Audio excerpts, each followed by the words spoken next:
नमस्कार आप सभी को मेरा YouTube चैनल में आपका स्वागत है।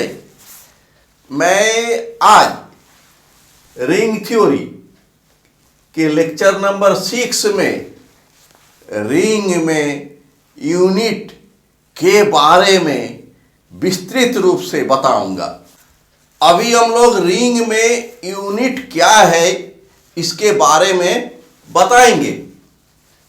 माना कि R एक नॉन ट्रिवियल रिंग है जिसमें यूनिटी हो, इसको कहते हैं R is a non trivial ring with unity. इस रिंग में कोई एलिमेंट A को यूनिट तभी कहेंगे जब रिंग में कोई दूसरा एलिमेंट B हो, ताकि A multiply B equal to B multiply A equal to unity. I क्या है? यूनिटी। यूनिटी का मतलब है I के साथ किसी एलिमेंट का अगर मल्टीप्लाई करेंगे तो वही एलिमेंट हो जाएगा। तो यहां पर B को A का मल्टीप्लिकेटिव इनवर्स कहेंगे। ये कंफ्यूज नहीं करना है कि यूनिट क्या है और यूनिटी क्या है। तो कुछ एग्जाम्पल के सहारे हम लोग क्लियर कर लेते हैं। मान लेते हैं कि ये रिंग ऑफ रेशनल नंबर्स है। Ring of rational number Q जिसमें बाइनरी ऑपरेशन, एडिशन और मल्टीप्लिकेशन है। इसका हर नॉन जीरो एलिमेंट यूनिट है। हर नॉन जीरो एलिमेंट यूनिट। और यूनिटी क्या है? 1 है। 1 है यूनिटी। कोई rational number, non zero rational number हम ले लेते हैं। मान लेते हैं 5 है। 5 Q का मेंबर है और 1/5 भी Q का मेंबर है, रेशनल नंबर है। दोनों रेशनल नंबर है, दोनों को मल्टीप्लाई कर लेते हैं तो देखते हैं कि 1 बन जाता है, यूनिटी बन जाता है। तो ये यूनिटी हो गया और 5 का इनवर्स मिल गया, मल्टीप्लिकेटिव इनवर्स। तो 5 को यूनिट बोलेंगे। जिस एलिमेंट का मल्टीप्लिकेटिव इनवर्स मिलेगा उस एलिमेंट को रिंग में यूनिट कहेंगे।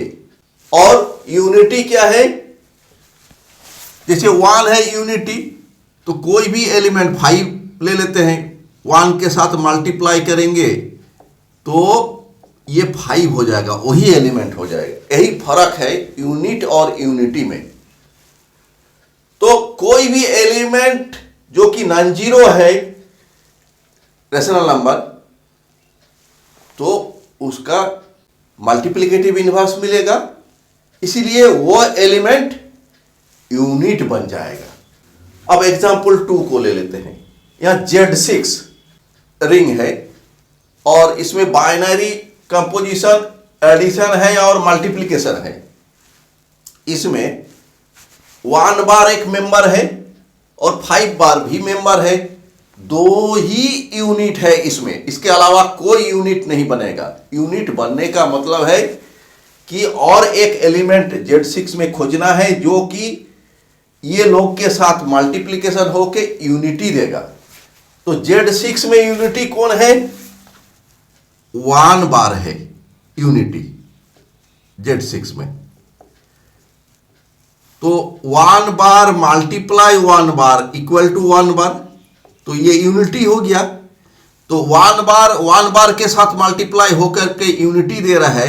इसका मतलब है 1 बार का मल्टीप्लिकेटिव इनवर्स 1 बार है और 1 बार एक यूनिट है। जिस एलिमेंट का मल्टीप्लिकेटिव इनवर्स मिलेगा उसको यूनिट बोलेंगे। यहां पर 5 बार देख लेते हैं। 5 बार मल्टीप्लाई 5 बार 25 बार हो गया। उसको 6 से डिवाइड कर लेते हैं तो 1 बचेगा। इसका मतलब है 1 बार हो गया इसका रिजल्ट। तो यहां यूनिटी हो गया। तो 5 बार का मल्टीप्लिकेटिव इनवर्स 5 बार हो गया, क्योंकि ये दोनों का मल्टीप्लिकेशन यूनिटी दे रहा है, तो 5 बार एक यूनिट हो गया। अब मान लेते हैं कि 4 बार Z6 में है, इसके साथ किसी को भी मल्टीप्लाई करेंगे तो यूनिटी एलिमेंट नहीं मिलेगा। क्यों? मान लेते हैं यहां 1 बार दे दिया, तो 4 बार मल्टीप्लाई 1 बार तो 4 बार, ये 1 बार के बराबर नहीं है। यहां 2 बार दे दिया, 4 बार मल्टीप्लाई 2 बार 8 बार हो गया, तो 2 बार रिजल्ट होगा। 8 बार मतलब 6 से डिवाइड करेंगे तो कितना बचेगा? 2 बचेगा, इसलिए 2 बार हो जाएगा, 1 बार नहीं होगा। यहां पर 3 बार दे देते हैं, तो 3 बार दे देंगे तो 12 बार मतलब 6 से डिवाइड करेंगे तो 0 बचेगा, तो 0 बार हो जाएगा। यहां पर 4 बार दे देंगे तो 16 हो गया, तो 6 से अगर डिवाइड करेंगे तो कितना हो जाएगा? 4 बार बचेगा, 4 बचेगा। तो हम लोग देख रहे हैं कि 4 बार यूनिट नहीं हो सकता है। इसी तरह 1 बार और 5 बार छोड़ करके किसी भी एलिमेंट यूनिट नहीं बन सकता है, उसका मल्टीप्लिकेटिव इनवर्स नहीं मिलेगा Z6 में। लेकिन Z5 में एग्जाम्पल 3 में देखते हैं, इसमें कोई भी नॉन जीरो एलिमेंट होगा उसका मल्टीप्लिकेटिव इनवर्स मिलेगा, तो नॉन जीरो एलिमेंट सब यूनिट बन जाएगा। जैसे 1 बार मल्टीप्लाई 1 बार तो 1 बार, 2 बार मल्टीप्लाई 3 बार कितना हो गया? 6 बार। 5 से डिवाइड करना है, क्योंकि Z5 से काम कर रहे हैं, तो 5 से डिवाइड करेंगे तो 1 बचेगा, तो 1 बार ये यूनिटी हो गया। तो 2 बार का मल्टीप्लिकेटिव इनवर्स 3 बार हो गया, तो 2 बार यूनिट हो गया। उसी तरह 3 बार भी यूनिट हो जाएगा, उसका मल्टीप्लिकेटिव इनवर्स 2 बार होगा। अब हम लोग 4 बार मल्टीप्लाई 4 बार 16 बार, इसको 5 से डिवाइड करेंगे तो 1 बचेगा, तो ये 1 बार मतलब यूनिटी एलिमेंट मिल गया। तो हर नॉन जीरो एलिमेंट 1 बार 2 बार 3 बार 4 बार सब का मल्टीप्लिकेटिव इनवर्स मिलता है, इसीलिए ये सब नॉन जीरो एलिमेंट सब Z5 में यूनिट बन गया। अभी हम लोग एक थ्योरम को प्रूव करेंगे। थ्योरम है कि अगर किसी रिंग R में A एक यूनिट है तो A का मल्टीप्लिकेटिव इनवर्स यूनिक होगा, मतलब केवल एक ही होगा, एक और केवल एक ही होगा। तो हम लोग इसको प्रूव कर रहे हैं। माना कि अगर संभव है, if possible,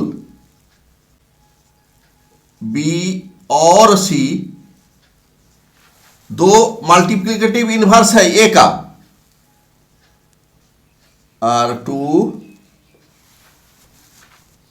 multiplicative inverse of A, तो क्या होगा? अगर B और C A का मल्टीप्लिकेटिव इनवर्स है तो A multiply B equal to B multiply A equal to unity I, ये नंबर 1। और A multiply C equal to C multiply A equal to unity,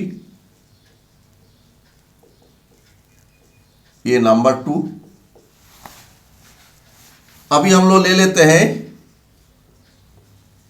B multiply A multiply C, तो associative law से ये हो जाएगा B multiply A multiply C by associative law.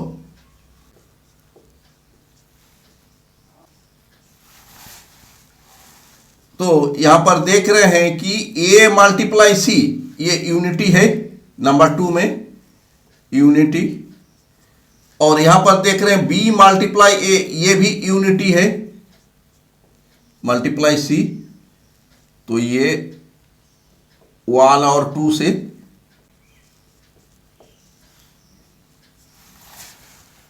तो B multiply unity मतलब B हो गया, और यूनिटी मल्टीप्लाई सी हो गया। तो हम लोग देखें कि अगर बी और सी दो अलग अलग हम लोग मल्टीप्लिकेटिव इनवर्स ले रहे थे ए का, तो बी और सी इक्वल हो गया, मतलब अलग अलग नहीं हो सकता है। तो क्या हो गया, देयरफॉर मल्टीप्लिकेटिव इनवर्स ए का यूनिक हो गया। मल्टीप्लिकेटिव इनवर्स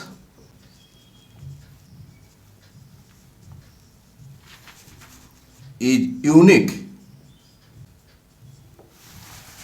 तो ये प्रूव्ड हो गया।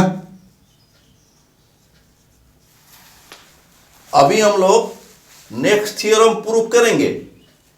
थ्योरम है कि आर अगर एक नॉन ट्रिवियल रिंग जिसमें यूनिटी हो, तो 0 नॉट इक्वल टू आई। हम लोग इसको प्रूव कर रहे हैं। दिया हुआ है आर एक नॉन ट्रिवियल रिंग है जिसमें यूनिटी हो, विथ यूनिटी, मतलब नॉन ट्रिवियल का मतलब है कि 0 एलिमेंट को छोड़कर बाकी कम से कम एक नॉन जीरो एलिमेंट रिंग में हो। Therefore there exist a non zero element, a belongs to R ring में हो। तो ए अगर नॉन जीरो एलिमेंट है तो क्या हो जाएगा, A multiply 0 equal to 0 multiply A equal to 0, ये नंबर 1 हो गया। और A multiply unity equal to unity multiply A equal to A, ये नंबर 2 हो गया।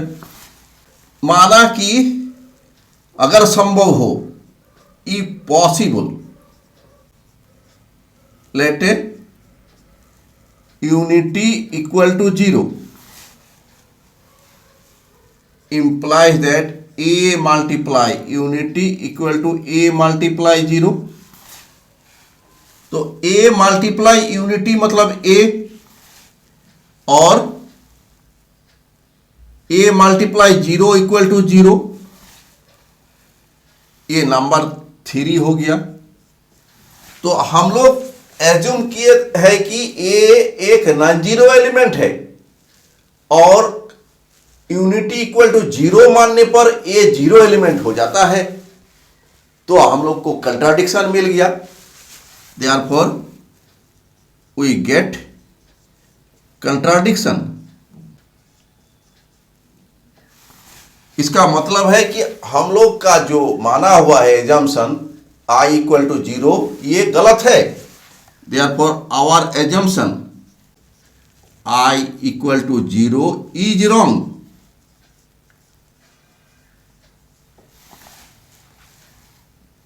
Therefore i not equal to 0, ये प्रूव्ड हो गया। अभी हम लोग नेक्स्ट थ्योरम प्रूव करेंगे। ये थ्योरम है कि अगर r एक नॉन ट्रिवियल रिंग है तो 0 एलिमेंट का मल्टीप्लिकेटिव इनवर्स नहीं होगा।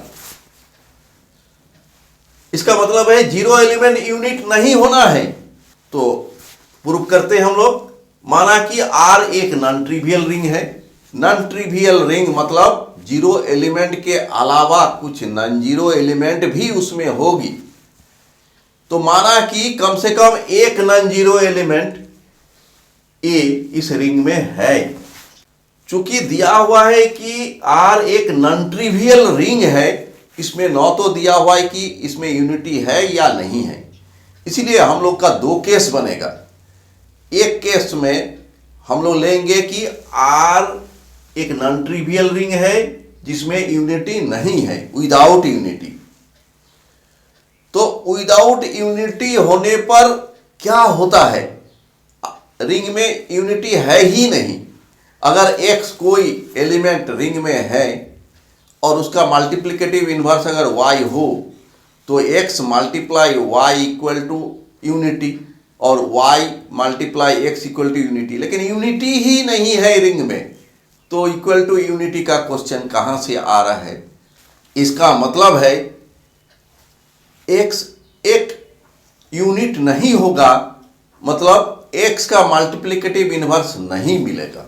x तो कोई भी एलिमेंट लिया रिंग में, चूंकि जीरो एलिमेंट रिंग में है इसीलिए कोई भी एलिमेंट का अगर मल्टीप्लिकेटिव इन्वर्स नहीं होगा, यानी कोई भी एलिमेंट यूनिट नहीं होगा, तो जीरो भी यूनिट नहीं होगा, मतलब जीरो का मल्टीप्लिकेटिव इन्वर्स नहीं मिलेगा। तो केस 1 प्रूफ हो गया। अब केस 2 के बारे में हम लोग सोचते हैं। केस 2 में हम लोग मान लिया कि R एक रिंग है। कैसा रिंग है? नॉन ट्रिवियल रिंग है विथ यूनिटी। I को यूनिटी ले लिया, I बिलोंग्स टू R। मान लिया कि जीरो एलिमेंट एक यूनिट है, तो जीरो एलिमेंट अगर यूनिट होगा तो इसका एक मल्टीप्लिकेटिव इन्वर्स होना है जिसको जीरो इन्वर्स बोलेंगे, और दोनों का मल्टीप्लाई यूनिटी देना है। तो मान लिया कि जीरो एक यूनिट है, मतलब there exist a multiplicative inverse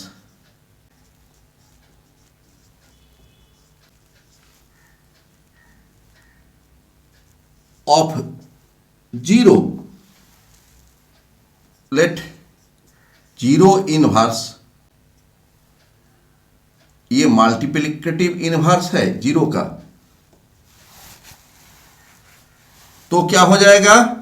zero inverse multiply zero equal to zero multiply zero inverse. ये यूनिटी होना है, मल्टीप्लिकेटिव इनवर्स को मल्टीप्लाई कर देते हैं तो यूनिटी देता है, ये यूनिटी हो गया। माना कि ये नंबर 1 हो गया। Since zero be the zero element of ring R and A be any element in R, therefore A multiply zero equal to zero multiply A equal to zero होगा। जीरो एलिमेंट होने पर क्या देता है? किसी भी एलिमेंट के साथ मल्टीप्लाई होके जीरो देता है। ये नंबर 2 हो गया। चूंकि A कोई भी एलिमेंट है तो A को हम रिप्लेस करते हैं जीरो इनवर्स दे करके, replacing A by zero inverse, we get zero inverse multiply zero equal to zero multiply zero inverse equal to zero. ये नंबर 3 बन गया। अभी हम लोग कंपेयर कर रहे हैं 1 और 3। फ्रॉम 1 and 3 we get, तो 1 में हम देख रहे हैं कि यहां से यहां तक जितना है 3 में भी वही है, लेकिन राइट साइड इसका जीरो है, इसका राइट साइड यूनिटी है, मतलब यूनिटी इक्वल टू जीरो। ये नंबर 4 जो कि पॉसिबल नहीं है, ये पहले हम लोग प्रूव कर चुके हैं, विच इज नॉट पॉसिबल। तो ये जो रिजल्ट आया ये किस लिए आया कि हम लोग माने हैं कि जीरो एक यूनिट है, इसीलिए ये रिजल्ट आया। इसका मतलब है हम लोग का assumption, our assumption that zero is a unit is wrong. इसका मतलब है जीरो यूनिट नहीं है, therefore zero is not a unit, therefore zero has no multiplicative inverse.